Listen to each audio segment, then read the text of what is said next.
2 डिसेंबर रोजी पाहिलं तर पहिले नगरपालिकेचं मतदान हे शांततेने पडलं आहे आणि त्यानंतर पाहिलं ते संपूर्ण मतपेटी आहे. आपण पाहू शकता याच नगरपालिकेच्या बिल्डिंगमध्ये वरच्या मजल्यावर दुसऱ्या मजल्यावर ठेवण्यात आलेलं आहे. या ठिकाणी स्ट्रॉंग रूम देखील बनवण्यात आलेले आहे आणि त्या ठिकाणी पाहिलं तर CRPचा जवानांचा कडा पहारा आहे. त्या ठिकाणी पाहिलं तर 20 CRPचे जवान त्या ठिकाणी तैनात करण्यात आलेले आहे. या ठिकाणी पाहिलं तर बीड पोलीस या ठिकाणी 10 देखील तैनात करण्यात आले. त्या ठिकाणी पोलीस अधिकारी असणार आहे आणि याच्यामुळे पाहते की संपूर्ण आता निकाल 24 तास शक्यता राखली जाते आहे. जे प्रतिनिधी असेल, लोकप्रतिनिधी असेल, कुणी इथले स्थानिक आमदार कुणी असेल त्यांची ते पाहिजे या ठिकाणी संपूर्ण या ठिकाणी स्क्रीनच्या माध्यमातून त्या लोकांना पाहता येणार आहे जे स्ट्रॉंग रूम आहे. आणि या ठिकाणी पाहिजे तर आता 21 तारखेला या ठिकाणी पाहिजे संपूर्ण या ठिकाणी आता मतमोजणी होणार आहे. या ठिकाणी संपूर्ण या ठिकाणी जे सुरक्षा आहे या ठिकाणी पाहू शकता आपण.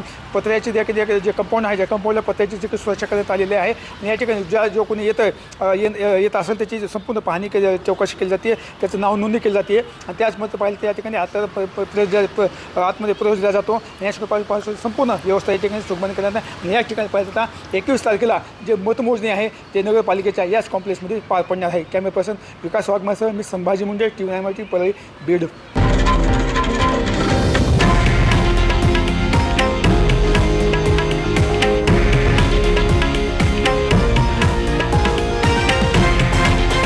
हे आहे देशातील नंबर 1 न्यूज नेटवर्क आणि आपण पाहत आहात TV9 मराठी, एकमेव.